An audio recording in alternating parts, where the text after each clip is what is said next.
bahwa ada sebahagian ustadz yang berfatwa bahwa manakala seseorang taubat dari perilaku yang salah di masa lalu, yaitu meninggalkan sholat dengan sengaja. Dengan sengaja ditinggalkan sholat, anadan atau inadan, karena bebal, tidak mau patuh kepada syariat, bandel, tidak mau patuh kepada Allah, dengan sengaja ditinggalkan sholat, walaupun dia tahu hukumnya adalah wajib dan dia berdosa besar meninggalkan ibadah wajib. Namun karena kebandelan dan kebebalan tadi, dia sengaja tinggalkan sholat.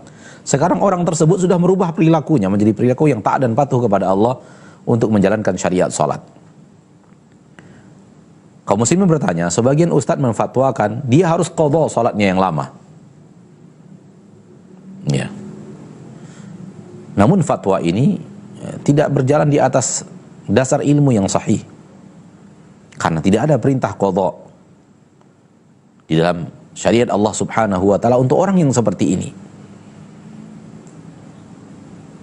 Untuk orang yang meninggalkan sholat dengan sengaja, tahu dia bahwa dia sengaja meninggalkan sholat dan dia berdosa, dan mungkin dia meninggalkan sholat jumlahnya sudah hitungan tahun, sudah bilangan tahun, bukan bilangan bulan dan bilangan pekan, tapi sudah bilangan tahun, 2 tahun, 3 tahun, 10 tahun, 15 tahun. Na'udzubillah, seorang muslim hidup tanpa sholat, muslim bagaimana ini? Seorang muslim hidup tanpa rukuk dan sujud kepada Rabb penciptanya, muslim apa ini? Namun itu terjadi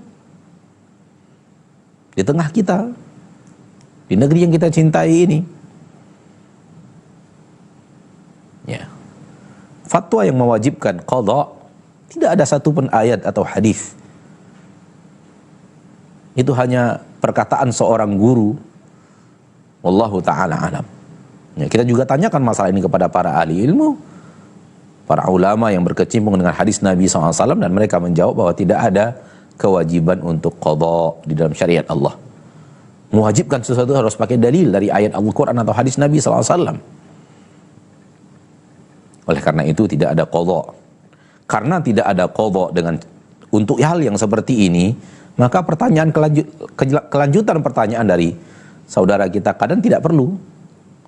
Bagaimana cara mengqadhanya? Setelah zuhur bagaimana? Lalu bagaimana kalau setelah subuh? Karena setelah subuh tidak ada sholat lagi. Kelanjutan pertanyaan tidak akan dijawab karena memang tidak ada qadha. Sekiranya ada qadha, baru ada jawaban untuk kelanjutan pertanyaan tadi. Ya. Dan masalah yang pertama dan masalah yang kedua, pertanyaan yang pertama dan pertanyaan yang kedua, ya, pertanyaan yang pertama tadi dari saudara kita Abdullah di Bengkulu, dan pertanyaan yang kedua saudara kita Kadan di Cianjur. Di sini kita membedakan mana yang khilaf ulama, mana yang khilaf. Yang khilaf itu adalah pendapat berbeda, namun masing-masing memiliki argumentasi dari syariat, masing-masing memiliki dalil.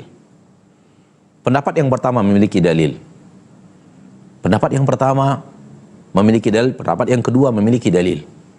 Adapun yang satu tidak ada dalil dan satu menyatakan bahwa dalil syariat seperti ini, maka ini bukan khilaf. Ini perbedaan antara kebenaran dan kebatilan. Ya, Wallahu ta'ala. Jadi ini tidak bisa masuk, pertanyaan yang kedua tidak masuk ke dalam dairatul khilaf, karena tidak ada dalil yang menunjukkan keharusan untuk mengqadha salat. Kalau itu adalah kewajiban, maka mustahil agama Allah tidak membicarakan suatu hal yang sifatnya wajib. Wallahu ta'ala